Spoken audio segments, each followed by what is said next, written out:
Hello everyone, welcome to a new Devlog. For this new here, I'm Danny Marty and I'm currently developing a game that draws inspiration from both Last of Us and Diablo.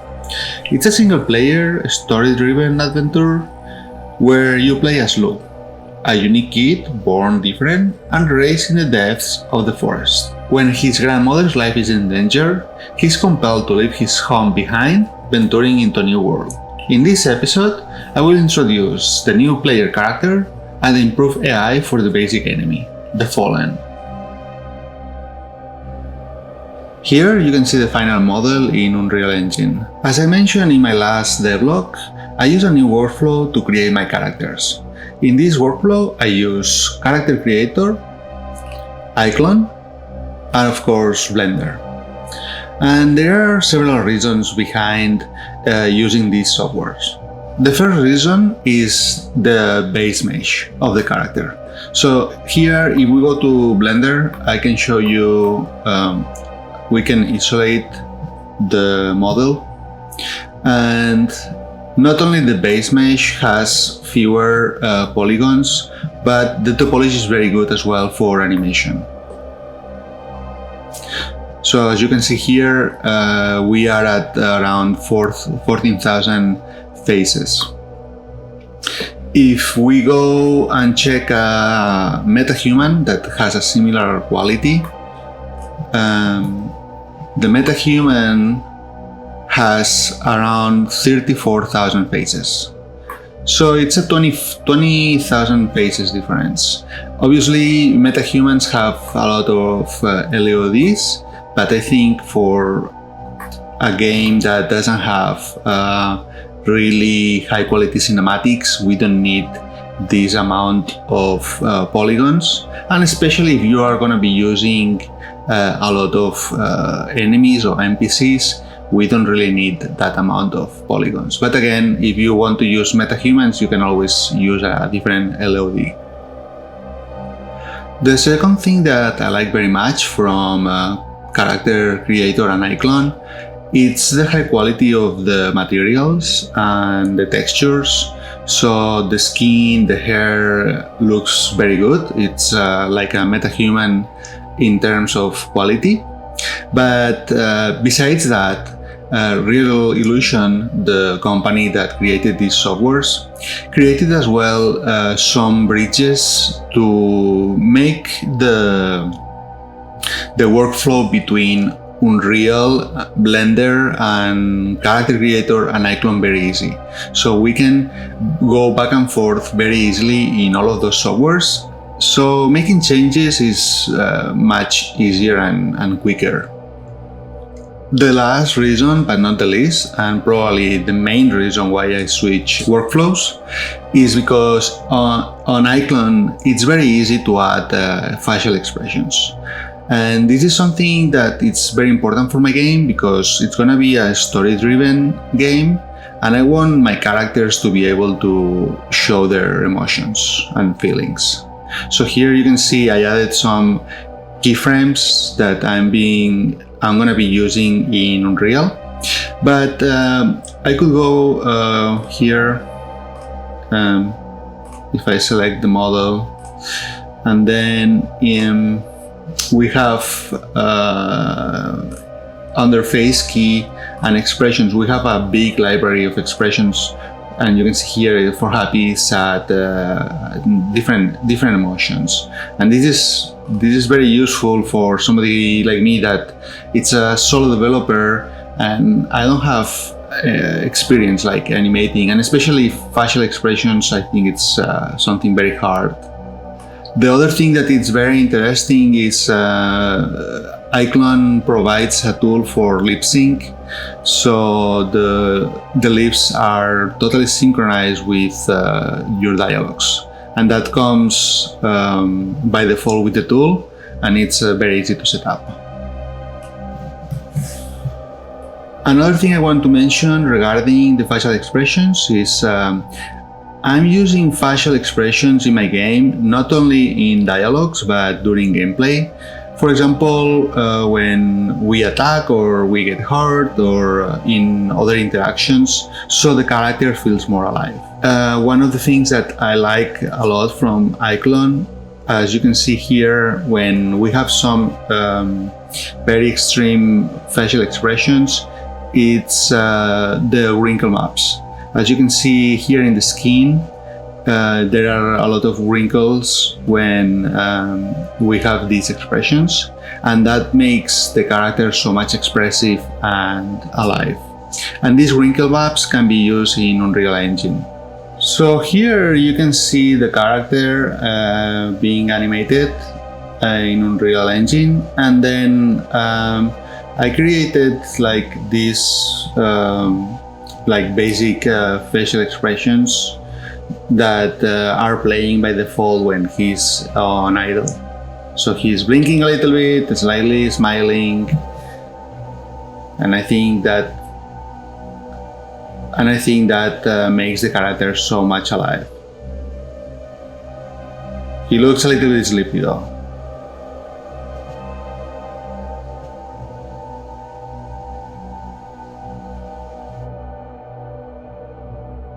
Regarding the new AI, I want to show you the new behavior tree. And as you can see here, I have two main branches, one for when the enemy is alive and the other one for when the enemy is dead. I do it this way because I want to be sure that when the enemy is dead, nothing happens and the logic is stopped. This way we don't waste resources and we save performance for our game. So when we are alive, we have four main branches. On behavior trees, we go from left to right, being left highest priority and right lowest priority.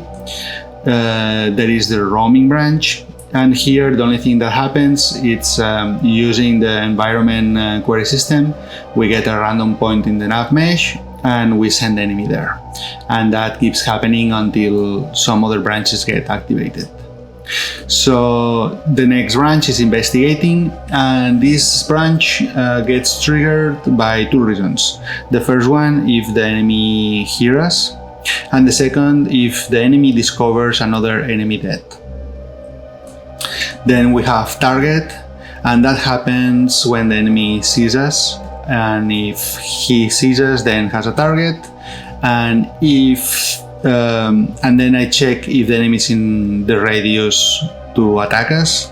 If it's not, it's gonna chase us, and if it's in radius, it's gonna attack. And then where we check if the player is already under attack. This is a condition that happens when two enemies are already attacking us. So if there are two enemies that are already attacking the player, the next enemy is gonna be circling the target and waiting until one spot is open so he can attack us. And then here, you can see, depending on some other conditions, can perform a special attack or just a normal attack. And then we have the aggro branch. This branch is triggered when we attack an enemy. So when an enemy receives damage, it's gonna enter in aggro mode. And the interesting thing about this mode is when the enemies enter in aggro, are gonna alert any nearby enemies. So we want to be very careful when we decide to enter in combat, because if there are a lot of enemies nearby, we can create a little horde. Here I wanted to show you what I consider more advanced behavior, and it's when enemies discover a dead enemy. As you can see here, once they discover, they get closer to the enemy, they perform like an alert animation, and then they start the investigation mode. The investigating is going to happen 3 times. We have a loop, and every time it's going to pick a different hiding spot. It's gonna wait for a little bit and then go to the next one. I think that makes the enemies look smarter, and at the same time, from the player's point of view, more scary, because if we kill an enemy and there are other enemies nearby, there is a chance that they can discover the dead body and then look for us. Another behavior that I think it's interesting and a little bit more advanced is the hearing sense. So as you can see here, we can walk behind enemies, but if we walk too fast, they are gonna hear us. And then, as you can see, when I attack an enemy, he's entering in the aggro mode, and then the other enemies are getting alerted and they are starting to chase us. Checking the speed of the character to make the footsteps louder is part of the stealth system that I will be introducing in the future. The last thing I added to the enemies, even if it's not related to the AI, is the random deaths. And this is done by using an array with different death animations. And then at the very end of the animation, I transition to ragdoll. I think that makes the killing more satisfying and brings a lot of more diversity and variety to the deaths. Regarding the combat from the player's point of view, now we have two different defensive techniques. One is rolling, and the other one is blocking. The differences besides the animations is the blocking consumes stamina. So if we abuse the blocking, enemies can break our block, putting us in a dangerous situation because the animation for the broken block has a long recovery, and that makes us more sensitive to other attacks.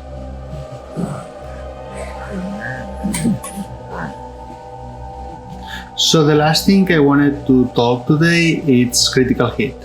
Critical hit is a chance that happens in combat to perform a bigger damage. This chance comes from the player's level and the weapon type that the player has equipped. The critical hit is very useful because not only we cause a bigger damage, but it gives us the opportunity to prepare for the next attack, and in situations where there are multiple enemies, helps with crowd control. As always, there is much more to see.